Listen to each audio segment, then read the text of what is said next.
Hello दोस्तों, हम लोग भारतीय संविधान के इतिहास को समझ रहे थे, जिसमें से हम लोगों ने 1861 के भारत परिषद अधिनियम से प्रारंभ किया था, जो कि परिषद अधिनियम था। इसके पहले के जो इतिहास को है, इंडियन कॉन्स्टिट्यूशन के इतिहास को समझ चुके थे। 1861 से एक अलग इतिहास प्रारंभ होता है, जिसको परिषद अधिनियम बोला जाता है, काउंसिल एक्ट।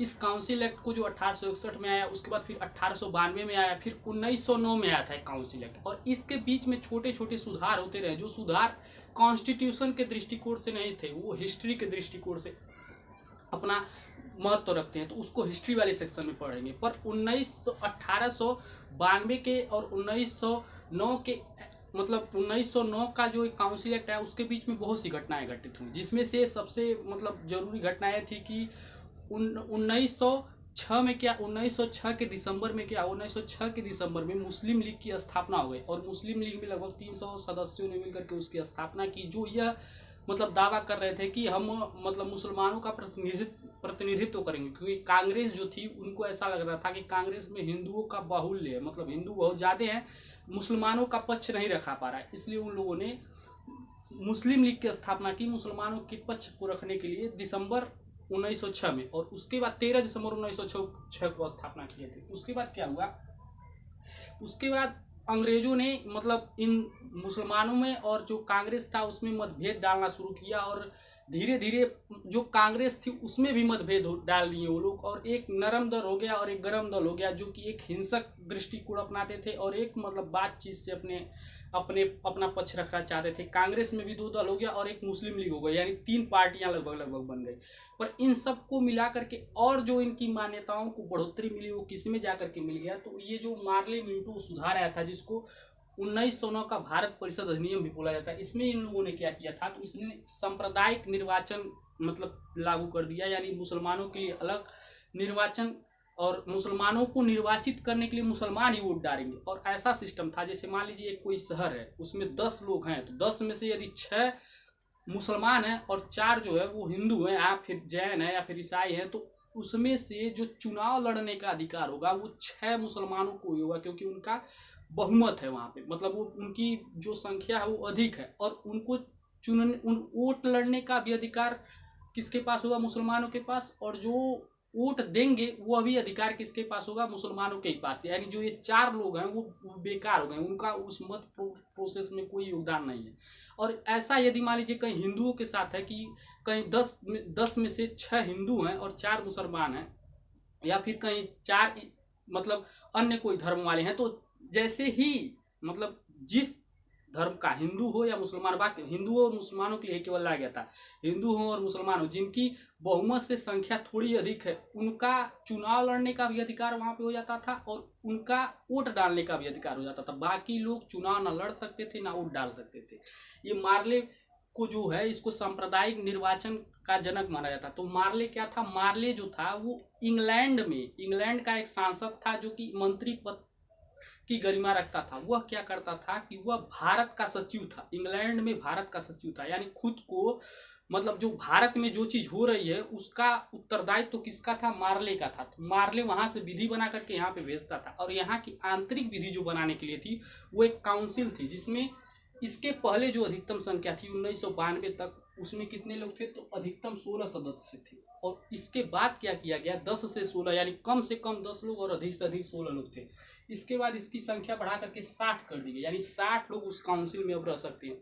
उसमें अब भारतीय भी थे, लेकिन उनकी बहुमत नहीं थी, भारतीयों की बहुमत नहीं थी। बहुमत किसकी थी, तो अंग्रेज के जो सरकारी कर्मचारी थे उनकी बहुमत थी उस काउंसिल में। और ये काउंसिल कैसे कार्य करता था, तो ये विधिक तौर पे काम करता था। इसमें निर्वाचित होकर के लोग जाते थे, चुन करके लोग जाते थे, अप्रत्यक्ष रूप से। प्रत्यक्ष रूप से नहीं। मान लीजिए कोई सरकारी संस्था है, उसमें से इस काउंसिल ने मांग लिया कि आपको 2 व्यक्तियों को भेजना है, तो वो जो सरकारी कर्मचारी हैं वही उनको चुन करके वहाँ पे भेजते थे। जो सरकारी कर्मचारी हैं उन्हीं में से 2 लोग, जैसे मान लीजिए कि ये जो चैम्बर ऑफ कॉमर्स था, ये क्या था, ये व्यापारियों का एक समूह था। चैम्बर ऑफ कॉमर्स से 2 लोग, इसके पहले जो 1992 था उसमें 1 लोग, चैम्बर ऑफ कॉमर्स से केवल 1 लोग चुन करके जाते थे, जो कि वो व्यापारी ही खुद चुनते थे। उसके बाद जब ये आया 1909, तो इसमें 2 लोग चैम्बर ऑफ कॉमर्स से जाने लगे, और यूनिवर्सिटी से भी जाते थे।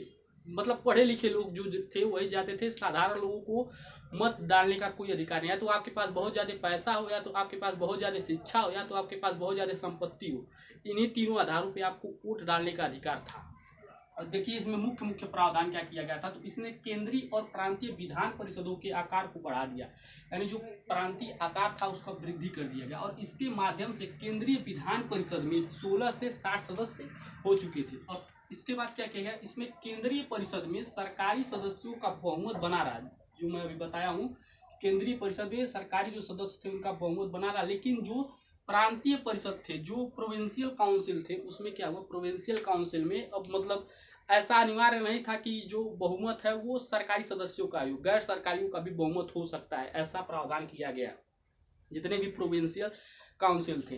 अब प्रोविंशियल काउंसिल भी इनके बढ़ चुके थे, क्योंकि इन लोगों ने और से कई क्षेत्रों पर कब्जा कर लिया था। इसके अधिकार को और गैर सरकारी सदस्य की बहुमत भी रख सकते थे। दोनों सदनों में विधान परिषद का दायरा बढ़ाया गया। विधान परिषद का दायरा मतलब जो ये चुन करके, इनडायरेक्ट रूप से चुन करके जो लोग जाते थे, उनका दायरा जो बढ़ाया गया, जो विधि बनाने में उनका जो बजट है वो कहाँ पे इस्तेमाल हो, उनके जो संसाधन है किस तरह से इस्तेमाल हो, किसके ऊपर कौन सा टैक्स लगे, ये सब जो विधि बनाते थे, उसमें जो दायरा था वो प्रोविंशियल और मतलब सेंट्रल दोनों लेवल पर बढ़ाया गया, कि मतलब वो जो सदस्य हैं वो और अधिक क्षेत्र को अपने प्रेजेंट कर पाए।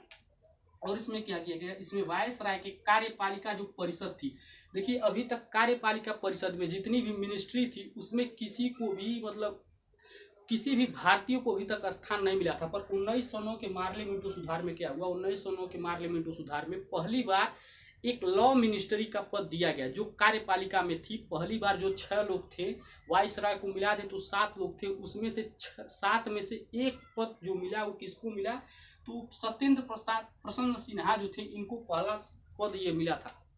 यह पद उनको पहले ऐसे थे जो उनको कार्यपालिका परिषद में अभी तक किसी को कार्यपालिका परिषद में कहीं पर भी कोई मतलब वहां तक चौंक नहीं पाया था कि कोई कार्यपालिका परिषद से जुड़ सके, पर यह लॉ मिनिस्टर के तौर पे पहले व्यक्ति बने जो कार्यपालिका परिषद से जुड़ सके। उसके बाद पृथक निर्वाचन को तो स्वीकार कर ही लिया गया था। इसमें ऐसा कर दिया गया कि मुसलमानों के लिए जहाँ पे बहुमत होगा वो मुसलमान वोट डालेंगे, और जहाँ हिंदुओं का बहुमत होगा वहाँ पर हिंदू उठेंगे भी, चुनाव भी लड़ेंगे, और वो लोग मत भी डालेंगे।